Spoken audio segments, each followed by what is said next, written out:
Assalamualaikum, selamat pagi. Puhaba Syedara, hari ini kami kembali hadir menemani Anda dalam Berita Aceh. Bersama saya, Elzira Felicia.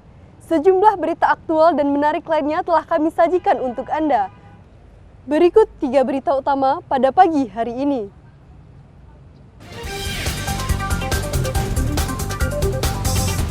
Dua kapal nelayan asing yang terlibat pencurian ikan di perairan Langsa dimusnahkan dengan cara ditenggelamkan.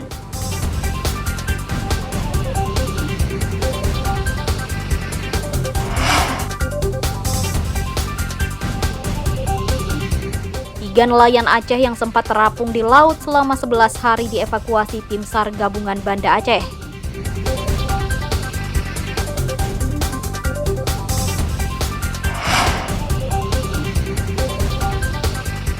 Dua caleg DPRK Aceh Tenggara dipergoki Panwaslih ikut menyortir dan melipat surat suara pemilu 2024 yang digelar KIP setempat.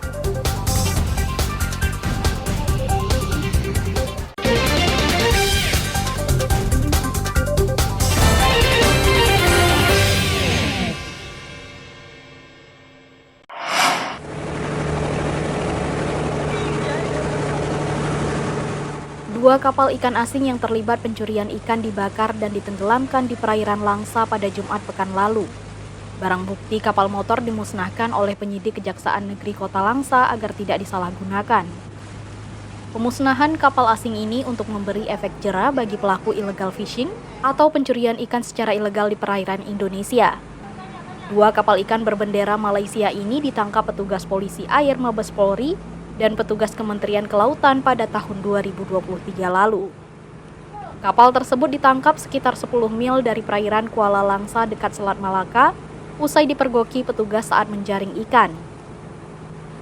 Pemusnahan KM PKFB 1983 KM PKFB 1795 GT dilakukan setelah kasusnya berkekuatan hukum tetap atau ingkrah dari Pengadilan Negeri Kota Langsa. Kita bawa kapal ini ke tengah laut sesuai dengan SOP dari kawan-kawan dari PNAI, juga dengan kedalaman tertentu nanti kita lakukan pembakaran. Ini adalah kewajiban jaksa untuk mengeksekusi dalam perkara yang sudah ingkrah atau berkekuatan hukum tetap. Pengadilan Negeri Kota Langsa memutuskan nahkoda kapal asing KM PKFB 1983 GT dikenai pidana denda sebesar 250 juta rupiah. Sedangkan nahkoda kapal KM PKFB 1795 GT dikenai denda 1 miliar rupiah. Petugas juga menangkap 7 anak buah kapal berkebangsaan Myanmar. Seluruh WNA ini telah dideportasi usai didenda. Maimunzir melaporkan dari Langsa.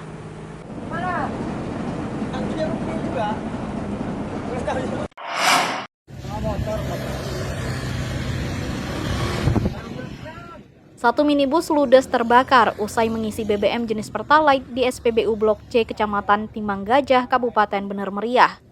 Kebakaran mobil pribadi tidak sampai menimbulkan korban jiwa karena cepat dipadamkan. Beginilah rekaman video warga saat sebuah minibus terbakar di SPBU. Petugas SPBU mendorong mobil menjauh dari pompa BBM agar tidak menyambar tangki penyimpanan BBM. Kendati petugas sudah mencoba memadamkan api, namun kobaran api sangat cepat menyambar mobil dan ludes dalam setengah jam. Petugas kebakaran berhasil memadamkan api, namun mobil naas itu terlanjur ludes terbakar.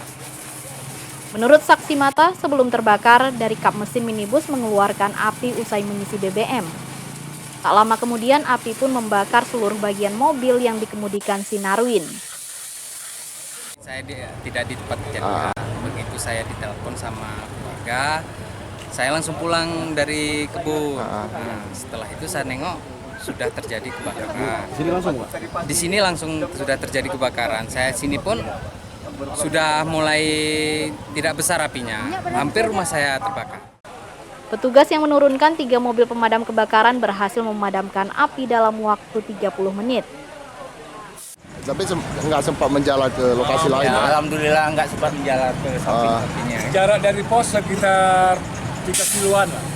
Jadi jarak dari pos kan bisa kita hitung ke TKP, habis itu sekitar 10 menit bisa dipadamkan. Berarti nggak ada korban nih Bang ya dalam ini ya?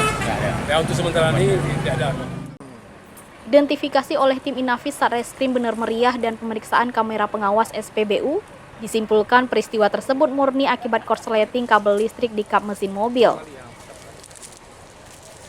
Dari hasil CCTV yang sudah kami lakukan pemeriksaan oleh tim Inafis, itu terjadi akibat dari korsleting dari dinamo. Bahwasanya memang bensinnya diisi tepat di tangkinya. Tidak ada indikasi adanya permainan minyak ilegal seperti gen-gen plastik atau yang lain-lainnya, tidak ada. Polisi tidak menemukan indikasi penyelundupan BBM bersubsidi. Meski demikian, pengendara diminta lebih berhati-hati dengan merawat mobilnya. Sedangkan pengelola SPBU diminta agar memiliki alat pemadam api ringan, APAR yang memadai guna mengantisipasi kebakaran di SPBU dan sekitarnya. Tim Liputan melaporkan dari Bener Meriah.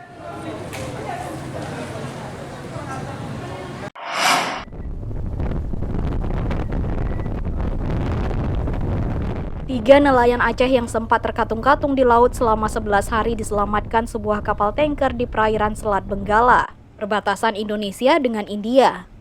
KRU kapal tanker kemudian meminta bantuan evakuasi ke kantor Basarnas Banda Aceh. Petugas SAR kemudian mengerahkan tim evakuasi dengan memberangkatkan KN Kresna dari Pelabuhan Ulelu menuju lokasi.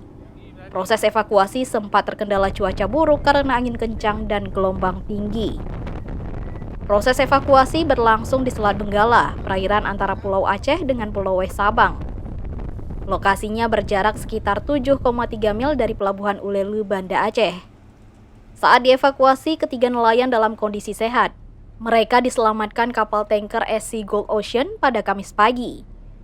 Kapal berbendera Kepulauan Marshall itu sedang berlayar dari Pelabuhan Tanjung Pelepas, Malaysia ke Mumbai, India. Ketiga nelayan yang dievakuasi masing-masing Junaidi warga Kedah Banda Aceh, Rinal dan Bayhaki warga Aceh Barat. Ketiganya bertahan di atas rumah kapal yang tersisa. Jadi hasil koordinasi sampai dengan malam ini, jadi kita pukul 10, pukul 22.30, jadi kita langsung merespon untuk menjemput ketiga korban nelayan ini. Kemudian proses dilakukan sampai dengan pukul 01.45 dini hari ini. Dan untuk ketiga dari nelayan ini itu dalam kondisi yang baik dan kondisi yang sehat. Tiga nelayan dengan kapal KM Sultan Melabuh berlayar dari Banda Aceh untuk menangkap ikan. Karena cuaca buruk, mereka sempat menepi dan berlindung di Kepulauan Pulau Aceh, Aceh Besar. Selanjutnya dari Pulau Aceh, mereka menuju ke perairan barat Pulau Weh untuk menangkap ikan. Saat perjalanan pulang, kapal motor mereka diterjang ombak sehingga kapal pecah. Para nelayan ini berupaya menutupi lambung kapal yang pecah tersebut dengan kain, namun tidak berhasil, hingga kapal pun karam. Ketiga nelayan bertahan di atap rumah kapal hingga diselamatkan kapal tanker. Kami udah sekitar 11 harian ke bawah sehari. Setelah bocor kapal itu. Iya, tanpa pertolongannya. Jadi kalau untuk bertahan itu apa-apa aja? Kalau untuk minum Itulah kalau untuk bertahan hidup kami cuma makan kopi saset, Pak. kopi saset aja dimakan ya. Kopi saset, minum cuma air laut aja. Selama terkatung-katung di laut, mereka bertahan hidup dengan meminum kopi instan dalam kemasan dan meminum air laut.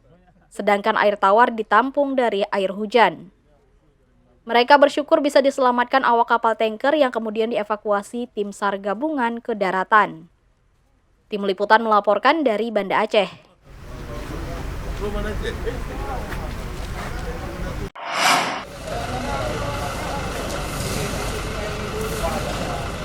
Rawannya banjir di pesisir Lok Semawe mendorong prajurit TNI Polri bersama pelajar serta ormas menggelar bakti sosial.